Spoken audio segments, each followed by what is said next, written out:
I welcome you all. I am your teacher Anupama Rani Singh from Commerce Department of Arihant Arts, Commerce and Science Junior College, Bavdhan, Pune. I am here to teach topics from Standard 12th Commerce subject Secretarial Practice. These days I am teaching you from chapter number 2, that is Sources of Corporate Finance. Let's see what's there in today's session. Today I'll be explaining you about types of preference shares. In the last session, I had explained to you about the meaning and features of preference shares. Means preference shares are safe capital. Then they receive dividend at fixed rate. Then investors who are cautious, generally they invest their money in such kind of shares. So these are called as preference shares. In this session, I will be explaining you about the types. So let's begin with our types of preference shares. Now there are 8 types of preference shares. You can see on the top, the first one is cumulative preference share and the second one is non-cumulative. Then third one is participating and non-participating, convertible and non-convertible, and the last one is redeemable preference shares and irredeemable preference shares. So let's begin with our first type of preference shares, that is cumulative preference share. These are those shares on which dividend goes on accumulating until it is fully paid. Now these are the shares on which dividend goes on collecting, or it is being collected by the company until it is fully paid. It means जब तक कि हमें हमारा dividend मिल नहीं जाता तब तक हर साल का डिविडेंड कंपनी के पास ऐड होता जाता है. इट मीन्स एक्यूमुलेट होता जाता है. कंपनी उसे कलेक्ट करती जाती है और जिस साल कंपनी को ज़्यादा अच्छा प्रॉफिट होता है that year company repay back all our arrears of dividend. So that is cumulative, in which our dividend goes on accumulating. The second point says, if the dividend is not paid in 1 or more years due to inadequate profits, then this unpaid dividend gets accumulated. इसका मतलब किसी साल अगर हमको dividend नहीं मिला है या पिछले 2 साल या 3 साल से हमको जब डिविडेंड नहीं मिला है तो वो हर साल हमारा कलेक्ट होता जाता है और कंपनी हमको फिर आगे जाकर हमारा डिविडेंड वापस करती है. That is cumulative preference shares. इसका मतलब if you have invested your money in such kind of shares, it means your dividend will B accumulated by the company until it is fully paid. Third point says, this accumulated dividend is paid when company performs well. So it is clearly mentioned here that if any of the year company performs well or company earns good profit, then only that dividend will be repaid back to you. The arrears of dividend are paid before making payment to equity shareholders. चाहे हमारा कितना भी dividend क्यों ना बचा रह जाए, company सबसे पहले हमें हमारा डिविडेंड पे करती है और बाद में जाकर इक्विटी शेयर होल्डर्स को उनका पैसा देती है. So again this is a very good point on preference shares part. The next point says that preference shares are always cumulative unless otherwise stated in the articles of association. Preference shares हमेशा ही cumulative होते हैं. इसका मतलब अगर आपको कभी dividend नहीं मिलता है तो आपको अगले साल that dividend will be carried forward to the next year and you will definitely receive your dividend back. लेकिन अगर ऐसा कुछ आर्टिकल्स में बताया है कि नहीं देना है तो फिर अलग बात है, तो कंपनी आपको नहीं देगी if it is mentioned in articles of association. Otherwise all the preference shares are cumulative preference share. So this is a very good point. It means that if dividend is not paid in any year, the unpaid amount is carried forward to the next year and so on until all arrears have been paid. इसका मतलब अगर dividend किसी साल हमको मिलता नहीं है तो वो अनपेड अमाउंट अगले साल के लिए कैरीड फॉरवर्ड कर दिया जाता है जब तक कि हमको हमारे सारे अरियर्स वापस ना मिल जाएं. तो इसमें हमें लॉस होने के चांसेस कम है। अगर हमारा किसी वजह से डिविडेंड नहीं मिलता है तो वो हमको अगले साल में वो डिविडेंड ऐड हो जाता है। सो लास्ट ईयर का dividend will be carried forward to the next year dividend and both the dividend will be added. So that was all about cumulative preference share, in which dividend goes on accumulating until it is fully paid. The next type of preference share is non-cumulative preference share. Dividend on these shares doesn't get accumulated.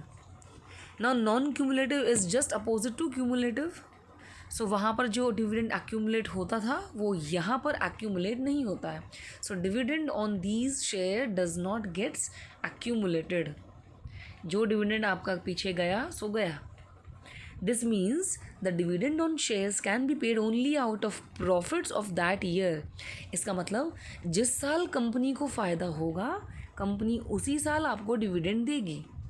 Otherwise अगर पीछे के कोई dividend देने बाकी रह गए हैं तो वो अब आपको दोबारा नहीं मिलेंगे, because these are non cumulative. These dividends are not accumulated by the company. The right to claim dividend will lapse if company doesn't make profit in that particular year. अगर किसी साल कंपनी ने प्रॉफिट नहीं कमाया तो आपको ये हक नहीं है कि आप अपना डिविडेंड मांगो या फिर आप अपने हिस्से के डिविडेंड के लिए क्लेम करो. So you do not have such kind of rights to ask for a dividend if company doesn't make a profit. Your dividend your claim will be lapse. आपका क्लेम उस साल ख़त्म माना जाएगा जिस साल कंपनी को प्रॉफिट नहीं होगा. If dividend is not paid in any year it is lost for ever.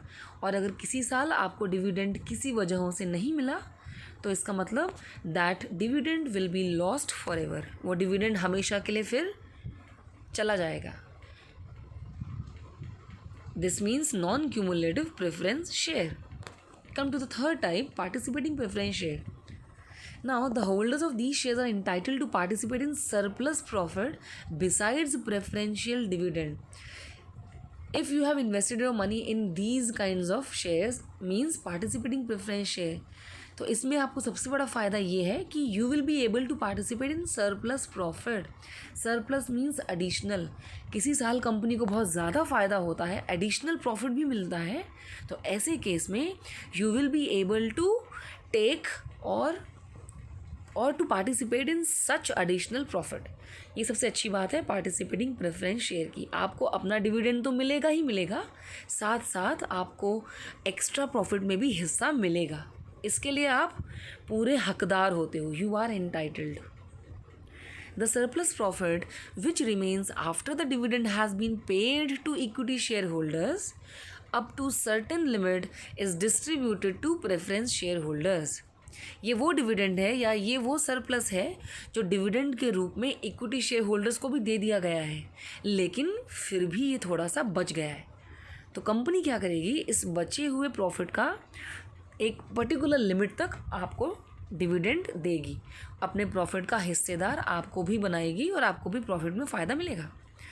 So this is called as participating preference share. It means you get the rights to participate in the surplus profit. The fourth type of preference share is non-participating preference shares. Now again, this non-participating is just opposite to participating preference shares. If they are getting rights to participate in surplus profit, it means non-participating wale shares will not get any such rights. Let's see. These shares are deemed to be non-participating if there is no clear provision in the articles of association. अगर articles में कुछ भी बताकर नहीं दिया, अगर articles में participating के बारे में कुछ नहीं बताया तो इसका मतलब वो सारे के सारे नॉन पार्टिसिपेटिंग हो जाएंगे. तो एक्स्ट्रा प्रॉफिट में से किसी को भी कोई हिस्सा नहीं मिलेगा. So there should be a clear provision. सारे प्रॉपरली इंतज़ाम किए हुए होने चाहिए. कहाँ पर? आर्टिकल ऑफ एसोसिएशन में. वहाँ पर सब कुछ क्लियरली बताकर देना ज़रूरी है. These shareholders are entitled to fixed rate of dividend prescribed at the time of issue. इस तरह के प्रेफरेंस शेयर होल्डर्स को फिक्स रेट पर डिविडेंड दिया जाता है and this thing is already cleared at the time of issue of these shares. So they receive fixed rate of dividend. Come to the next type, that is convertible preference shares. Now these are the very easy shares, easy to learn. Now these are the shares, they have a right to convert preference shares into equity shares. It means if you are holding convertible preference shares, you can easily convert them into equity shares. किसी वक्त अगर आपको लगता है कि आपको preference share नहीं बनना है, आप इक्विटी में कन्वर्ट होना चाहते हैं, तो आप एक पर्टिकुलर टाइम के बाद अपने शेयर्स को इक्विटी शेयर्स में कन्वर्ट कर सकते हैं. They are called as convertible preference shares. Your preference share will be converted into equity shares and as soon as you become or you change your shares into equity shares, you will get all the rights which an equity share holder gets. आपको वो सारे अधिकार मिलेंगे जो एक equity share holder को मिलते हैं, जैसे वोटिंग करने का अधिकार, बुक्स ऑफ अकाउंट्स को इंस्पेक्शन करने का अधिकार, मीटिंग्स अटेंड करने का अधिकार. सो आपको वो सारे राइट्स मिलेंगे जो एक इक्विटी शेयर को मिलते हैं. Now the conversion takes place within a certain fix period. अब कोई कभी भी चाहेगा और अपने आप को इक्विटी शेयर्स में कन्वर्ट कर देगा, ऐसा नहीं हो सकता. So you will get a certain time period, certain limit you will get and उस पर्टिकुलर लिमिट में ही आप अपने प्रेफरेंस शेयर को इक्विटी शेयर में कन्वर्ट कर पाओगे. Now the next one is non convertible. Again this is opposite to convertible. It simply says the shares that cannot be converted into equity shares are called as non-convertible. जो shares equity में अपने आप को ना बदल पाएँ उन्हें हम नॉन कन्वर्टिबल प्रेफरेंस शेयर्स कहते हैं. Come to the seventh type of preference share is redeemable preference share. In the last session, I had told you the meaning of redeemable. Redeemable means refundable or repaying back. जिसका पैसा हमको एक particular time के बाद वापस मिल जाता है, उसे हम कहते हैं redeem करना, redeemable. Now these shares which can be redeemed after a certain fixed period of time. एक पर्टिकुलर टाइम के बाद आपका पैसा आपको रिफंड कर दिया जाता है. Those shares are called as redeemable preference shares. A company limited by shares, if authorized by articles of association, issues redeemable preference shares. जो भी कंपनी लिमिटेड बाय शेयर्स है, अगर उनको आर्टिकल्स ने परमिशन दी है, ऑथोराइज किया है, so such companies can issue redeemable preference shares. Shares must be fully paid. Now fully paid means what? It means आपने पूरा का पूरा शेयर्स का पैसा पे किया है. Those shares are called as fully paid up shares.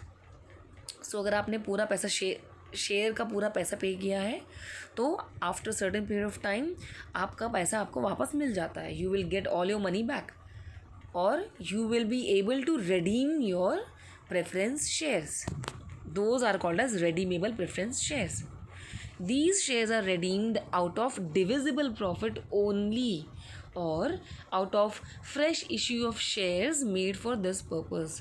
अभी आपको आपके पैसे रिडीम होने हैं तो उसके लिए भी कुछ पर्टिकुलर शर्तें हैं, पर्टिकुलर कंडीशंस हैं कि जो पैसा आपको मिलेगा that will be out of divisible profit. The profit which is going to be divided means divisible. Company को जिस साल फ़ायदा होगा, कंपनी उस प्रॉफिट को जब डिवाइड करेगी तो उसमें से ही आपका पैसा वापस करेगी और वहीं से कर सकती है, तभी आपके पैसे आपको रिडीम होंगे. या तो एक ये तरीका हो सकता है, अदरवाइज़ जब कंपनी और नए शेयर्स इश्यू करती है उस वक्त भी अगर कंपनी को जो पैसा मिलता है तो कंपनी उस पैसे से आपका पैसा चुका देगी. So these are the very good kind of shares, redeemable preference shares, in which you will be repaid back with all your amount after a certain period of time. Let's see the last type of preference shares, irredeemable. Now again, these preference shares are opposite to redeemable. The opposite word of redeemable is irredeemable. The shares which are not redeemable are called as irredeemable. That means they will be payable only on winding up of the company are called irredeemable preference shares. इसका मतलब आपको आपका पैसा तभी मिलेगा जब company wind up होगी, जब कंपनी डिसॉल्व होगी या फिर क्लोज डाउन होगी या फिर लिक्विडेटेड होगी.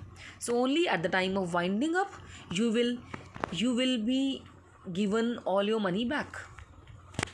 Till then your money will be blocked with the company. So those shares are called as irredeemable preference shares.